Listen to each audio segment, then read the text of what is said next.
Veeco San Jose facility. It is one of the critical divisions of Veeco, where we develop and manufacture two major product lines: laser anneal and lithography. All these products that we ship from San Jose facility are for semiconductor industry, 100%. And they go into mid to advanced semiconductor fabs.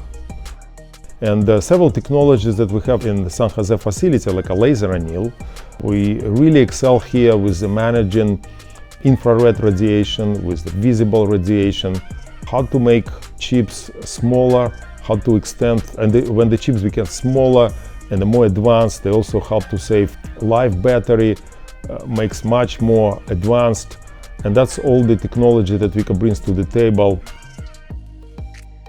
All these last 5 or so years, the Veeco been investing heavily in the next generation of laser anneal product. So it's really important to understand that today we have the most advanced anneal product. Nanosecond anneal, that's what it stands for, NSA, will have a 1,000 times faster speed. This is where the beam moves along the wafer, compared to what is already advanced product, laser spike anneal, and equally 1,000 times higher or more power density.